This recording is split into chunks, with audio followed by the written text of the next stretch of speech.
If he wants to claim the role of head of government, he should at least follow the law, Jamie Raskin said, standing on the west front of the U.S. Capitol in Washington, D.C., on January 20th, 2025.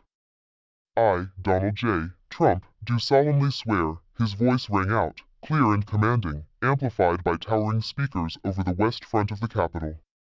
A massive crowd filled the National Mall, cheering, chanting, and waving red flags. Their voices rose into the crisp winter air. A presidency once interrupted was now restored. Donald Trump was back on stage. He raised his right hand and placed his left on the Bible, his expression calm and confident. He spoke of strength, greatness, and a country he claimed had been taken and now reclaimed. Not everyone applauded. Among the front row spectators, Elon Musk sat with a measured smile, his satisfaction evident.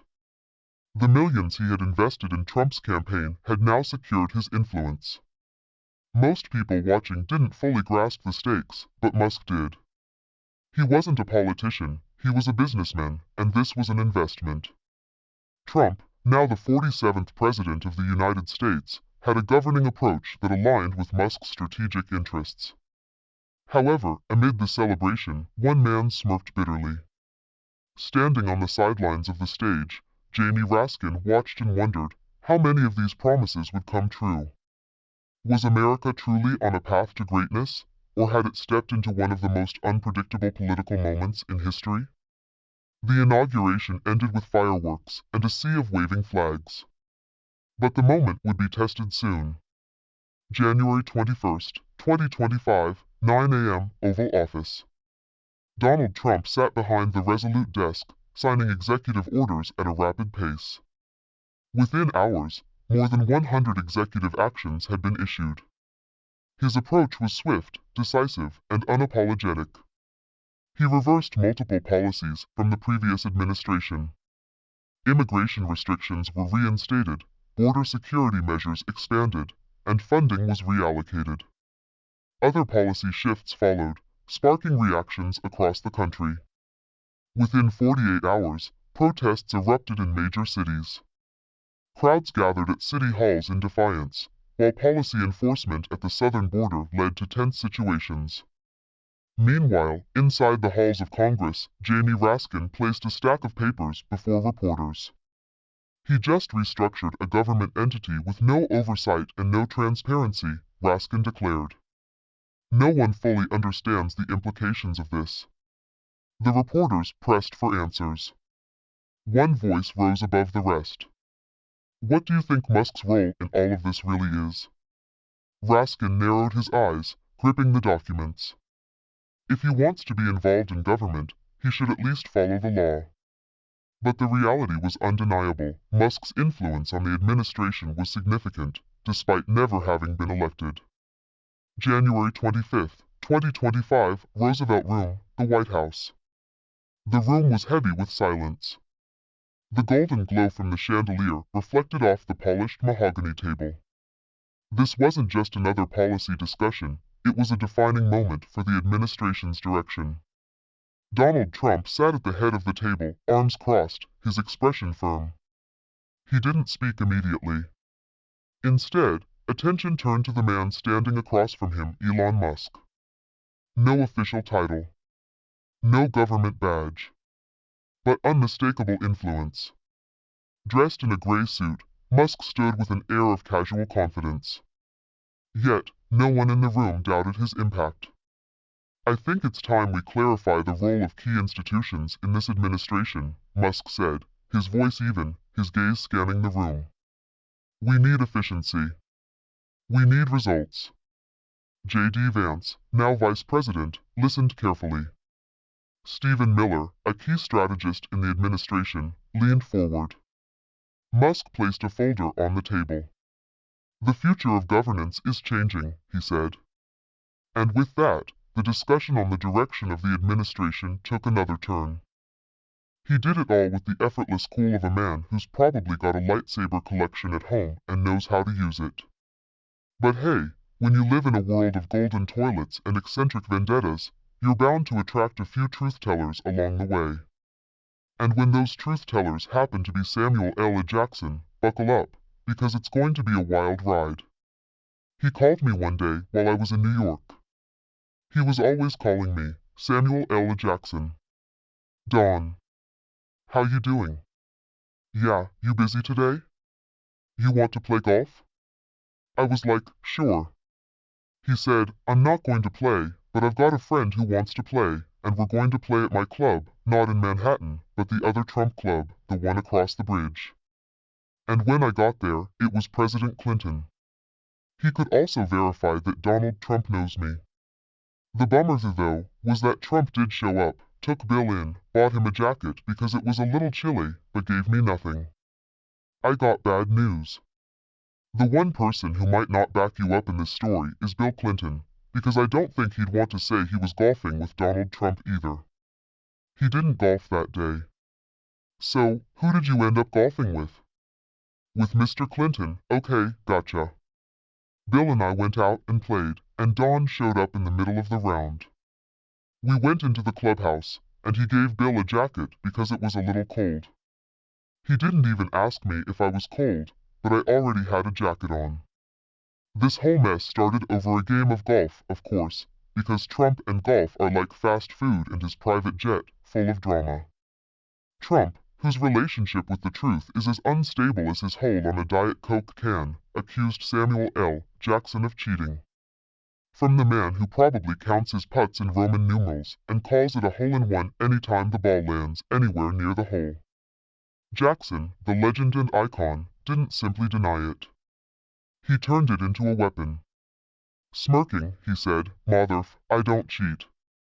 He leaned back in an interview as if he were auditioning for a role in Cooler Than You, and then he delivered the knockout blow. You wouldn't know it was me if I did, but you'd still be clapping like a seal, even if I took away your clubs, your wife, and your Big Mac mid-bite.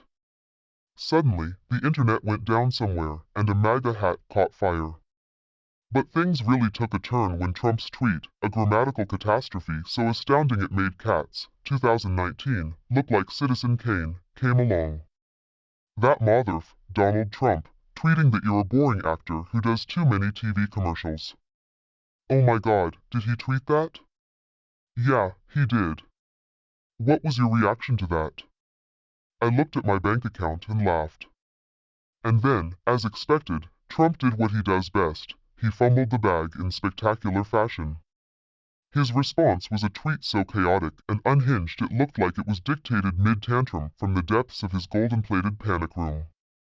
Samuel L. Jackson Sigh, whatever that means, is a loser who does too many TV commercials. Boring, not a fan except of my shows, the best shows, everyone says. A masterpiece in disaster, a symphony of grammatical chaos and a spelling nightmare all rolled into one. It was the kind of tweet that made you wonder if autocorrect had simply given up on him. But Samuel L. Jackson? He didn't need a long-winded reply. Oh no, he let the receipts do the talking. With just one Instagram post, he delivered the ultimate mic drop, a screenshot of Trump's tweet circled in red Sharpie like a teacher grading a kindergartner's macaroni art, with the caption, English, "Motherf, do you speak it?" Boom. The internet detonated faster than Trump's broken promises about releasing his tax returns. Memes flooded timelines instantly. There was Trump as a spelling bee dropout, Jackson as a Jedi wielding a dictionary, and someone even photoshopped Trump's face onto Biff Tannen from Back to the Future. It was absolute perfection.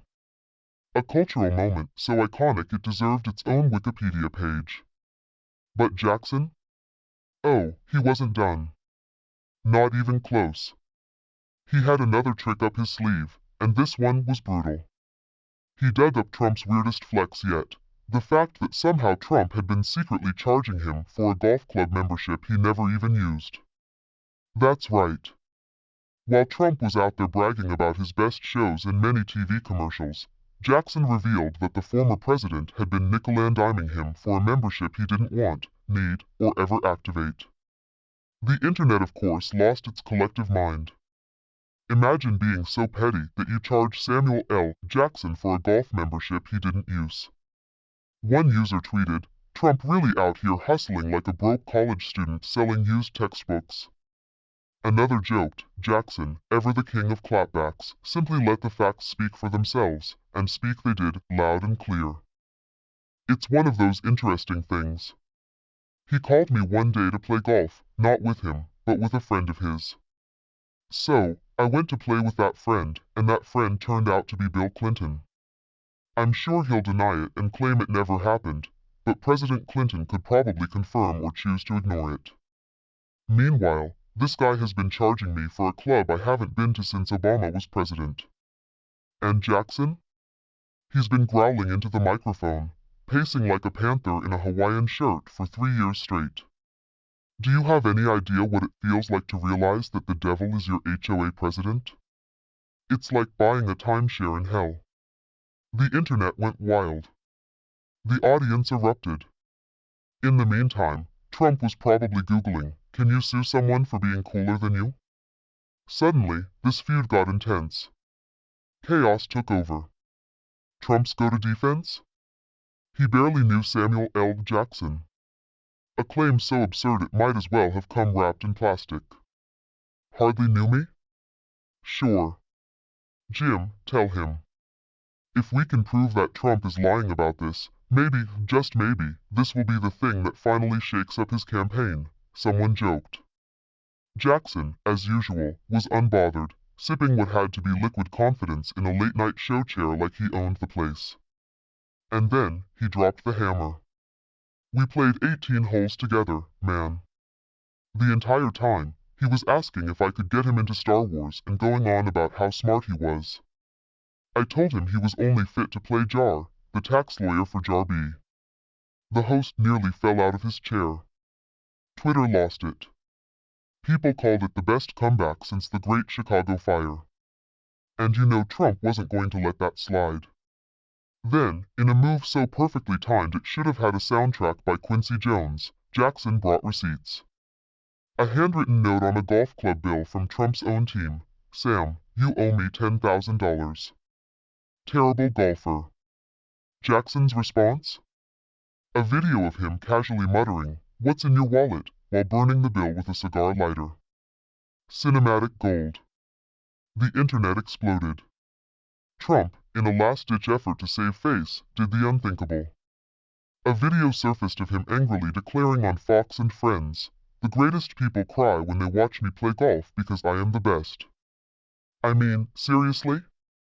Of all the things to worry about, this is the hill he wants to defend?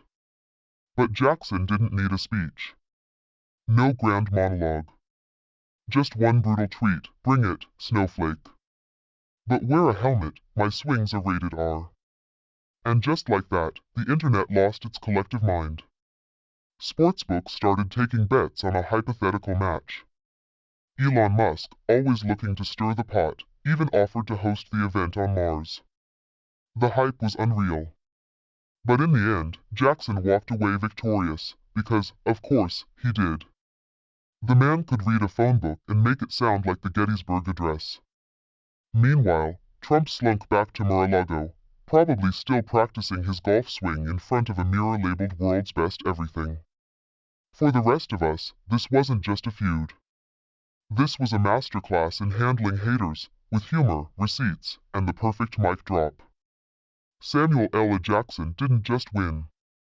He turned it into a TED Talk on why you should never bring a sharpie to a lightsaber fight. A symphony of sass. A lesson in clapback etiquette. And a reminder, when you mess with the king of cool, you'd better come correct.